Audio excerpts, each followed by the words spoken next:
But you're here for the recap. So let's chat a little bit and react to what we just witnessed in this NWSL Championship final, 10th anniversary for the league.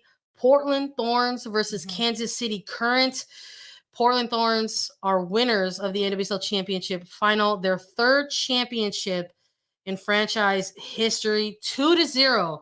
The final scoreline in this one, Sophia Smith netting ultimately the game winner, a go-ahead goal, provided the insurance by way of own goal in this one. Lisa, hit me with some of your first reactions. I'm so thrilled for Portland Thorns. The fact that this club has spent so many years on top, and most recently, they've fallen short of making the NWSL Championship, of lifting that trophy at the end of it, and they do it tonight for the third time in club history, the first time since 2018. You look at the roster that Rhian Wilkinson has put together in her first year at the helm of Portland, which taken over by Mark Parsons, a coach that did a really good job with this Portland side. And how was Rhian Wilkinson going to respond this year? What changes was she going to make? What changes were the players going to have positive reactions about, have negative feedback about? And on all fronts, it's a positive day for this Portland Thorns side, especially one Sophia Smith, the league MVP. She was awarded that just a few days ago. Tonight, she gets to lift another MVP award as the championship match MVP. And it's so well deserved for the 22-year-old. Watching her play tonight, watching her lift the trophy at the end and just say to her teammates, I love you guys. I'm doing this for you. I wouldn't be here without you, is very special to watch this Portland side. I think that's the key word there. You can't say it any better. I think we are all quite frankly witnessing something very special in this new era of NWSL. We've got Sophia Smith really being the face of that new era moving forward as we look ahead to potentially the next decade of existence of NWSL action. I can't help but think that this is the night in which Sophia Smith has just sort of marked her arrival and this next era to come. We're going to talk about all the action that we saw, but let's start with the starting 11s. Lisa, when we saw these starting 11s drop, whether it was for Portland or Kansas City, did anything surprise you? Did anything maybe catch you off guard when you saw the head coach's starting 11s? Not surprising at all what Matt Potter and Kansas City rolled out with. It's a very similar lineup that we've seen the last match and most consistently, with the exception of Lavoisier, who is injured and no longer available for Matt Potter. But on the Portland side, Christine Sinclair, she got the start tonight. She did not start the semifinal match for Portland against San Diego. Instead, it was Hina Sugita. Tonight, those two swapped. Sugita started on the bench and Christine Sinclair was awarded the start. And you and I had talked about that. If Sinclair was going to start, what Rhian Wilkinson was going to do with the 11 to put out on the pitch, because she has reiterated a number of times that there are 16, 17 players that could be starters for this Portland side. And it's incredibly difficult. It's one of the most difficult decisions that Wilkinson has to make as a coach, who is going to start. And giving Christine Sinclair the nod tonight in the starting 11 was the right decision. When you look at the pedigree of this player, what she was able to do, her veteran leadership, she played in the very first NWSL Championship in 2013 with Portland Thorns, and she does it again on the 10th year anniversary of the league in the 9th NWSL Championship, the 4th one for Portland Thorns, and they raised the trophy for the 3rd time. But it's so much of what Sinclair can do on the pitch and how influential she is in the game, and working in tandem alongside Sophia Smith. I love that partnership of youth and so much veteran experience. Sinclair almost lets Soph run, lets her have a lot of freedom to move without the ball, but Sinclair will occupy the space. She'll control the ball. She dictates a lot of the tempo of the match, and we saw that tonight for Portland. So that was the biggest thing for me when the starting lineups dropped, that Sinclair was getting the start. I loved to see the switch up. I thought for a second there, maybe you don't go ahead and try to fix something that doesn't need fixing, but it's a little bit of a well-oiled machine, I think, at this point for Wilkinson and the Thorns. We talked a little bit about the depth of this Thorns bench ultimately being that X factor that would probably be one of those factors to kind of come out and the positive end of things for this Portland Thorns side. I'm with you 100% on Christine Sinclair and her role this evening in that middle third. I think we have to really start there in terms of the keys to the victory for Portland in this match. We're talking about Sinclair, the rookie Sam Coffey, two players on opposite sides of the spectrum in terms of the level of the area of their career at this moment, but also Rocky Rodriguez. This trio of Thorns in this game tonight were just eating up that entire middle third of the pitch. You could just see them absolutely set the tone for this Thorns team throughout the match.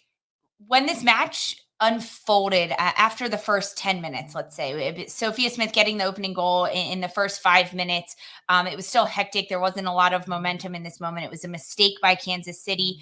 Elizabeth Ball and Smith capitalizes on it. But as this game unfolded, Portland had so much time and so much space with the ball. Kansas City was dropped back so defensively with 5 in their back line with the outside wingbacks, Mace and Delfava really slotting into that back line, which opened up a lot of space centrally. Sometimes we've seen teams that have so much space in the midfield not know what to do with it. Teams are a little bit better under pressure when they understand where the spaces are, where their opponents aren't sitting in, how to sit in between the lines and pop off of defenders. But when Portland had so much time and space, they were gobbling it up, just eating every single yard that Kansas City was giving them. And Kansas City was giving them a lot of yards and a lot of space.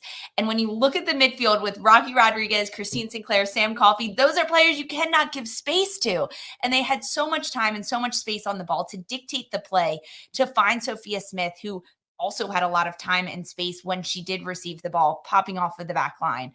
Because Kansas City was sitting back so defensively, the space in front of them was wide open, wide open. And then you look at players on the width, someone like a Yasmine Ryan, a Klingenberg, a Kuika that occupied the flanks areas and were able to just dominate in those spaces, cut inside. Yasmine Ryan was so impressive from this Portland side tonight. Yeah, I think a little bit about the previewing that we have been doing ahead of this match.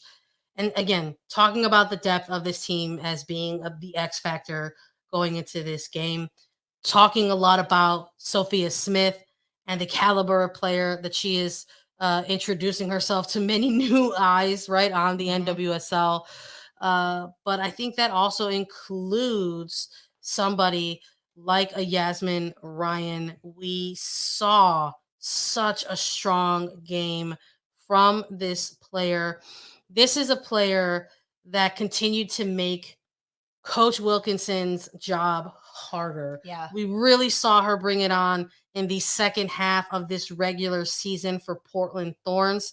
We saw her step up in the absence of so many international players making their departures from the Thorns, whether it was a Christine Sinclair for Canada, somebody like a Sophia Smith for the United States women's national team, as they went off to go and punch their ticket to the World Cup in CONCACAF qualifying. And you had these stretches of weeks in NWSL in which there was opportunity for depth players. And we saw Yasmine Ryan produce and produce and produce for this Thorns side, which makes the coaching staff's job even harder when you do have those regular stars returning to your roster. And we heard from Wilkinson this week in the lead up to the final that the hardest part of her job is finalizing starting 11s. So I would say that perhaps that was maybe my biggest, most pleasant surprise. I loved seeing Ryan included in that starting 11 once more for the Thorns in this final, and was a huge factor in this game. You had Sophia Smith getting that dazzling opening goal, finding herself 1v1 against France. But then this own goal really generated by Ryan.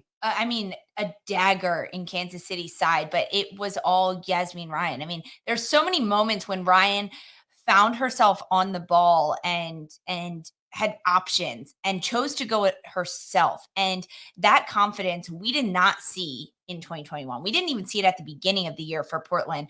And Rhian Wilkinson has been so high on Ryan and giving her an opportunity during international windows throughout the summer. And now to give her the start in this championship match, I think was so well deserved for a player like Ryan. And her confidence showed. She was taking shots, she was taking opportunities, and she forced the own goal that would be the insurance for Portland coming late in this match. In the 56th minute, Ryan driving down the end line, sending a dangerous cross into the box, and just forcing Addison Merrick for Kansas City to hit the ball into AD Franch, and then it finds the back of the net.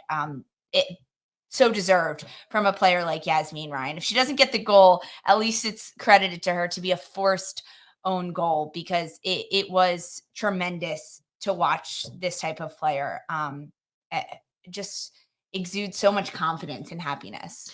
At that point, they already have that one goal lead going into halftime. And then we see, the front line, Ryan specifically helping generate and that forced own goal. But they went into halftime with the lead. They never were playing from behind in this point. I mean, like 4 minutes. It was Sandra. early on. We got to talk about this goal. We can't just sort of say like, hey, it was an early lead. We got to talk about this sort of dagger-like caliber goal. Because look, the way the scoreline ends, if they don't get that go-ahead goal, they still win this game based on this ridiculous piece of individual brilliance by Sophia Smith. This was a huge opening moment for Portland and for Sophia Smith. The high press from Portland is something that they have been really good at all year and has made Portland incredibly dangerous. Sophia Smith, 14 goals on the year, and she's gotten a majority of them in moments like that. When she is high pressing, she's steering the defensive ship right from the start in the counter press for the Thorns. And that's exactly what she does. She forces Kansas City to play the ball back and in behind them. Then it's Elizabeth Ball. She ends up slipping as this ball is played back to Franch, and it's not a hard pass. It's not well done. It's a mistake on Elizabeth Ball part. And from there, Sophia Smith is able to just textbook 1v1 against AD Franch, takes the touch to the left, and then finishes it. Even the celebration of Sophia we got to Smith, talk. That's exactly why the shrug. I'm bringing up this goal so that we could talk about it just a little bit more by Sophia Smith. Look, when we started this episode, I said I got my party hat on. Of course, it's a Chicago hat. And when Sophia Smith scored this goal and hit this entire audience, both at Audi Field and live on CBS, my little Chicago heart skipped a beat. I loved the Jordan shrug. No better celebration for the young GOAT in Sophia Smith. Absolutely iconic. And that was something that we were having a little bit of fun with, Lisa. We were talking about what kind of goal celebrations might we see in this match, but it was all Thorns with all the goals. And Sophia Smith, again, presenting an iconic goal, Sally. You love to see it. It was almost like too easy for Sophia Smith. She gives the shrug and she just celebrates. And it was like, minutes before the NWSL was able to take that shrug, put it on their Twitter. I love the combination of the fans, the league, the atmosphere that was happening. But this really set the tone. And after that moment, when Sophia Smith gets that opening goal in the first 5 minutes, Kansas City gets a taste of their own medicine. This is a KC side that had done that to the two previous teams that they had played in Houston and then against OL Reign most recently. And now that was them. It was how Kansas City responded that wasn't as positive as they wanted. I think they were stunned and shocked that it had happened so early. And Portland had the pressure on, but it ends up being a mistake from Kansas City that gives Sophia Smith this opening goal. I love it. You like it. I love it. It absolutely provided a little bit of that extra oomph for this Portland Thorns team to go up so early in this game. And it was a struggle. We could see it was a visible struggle for Kansas City Current to keep chasing this game so early on from conceding that goal.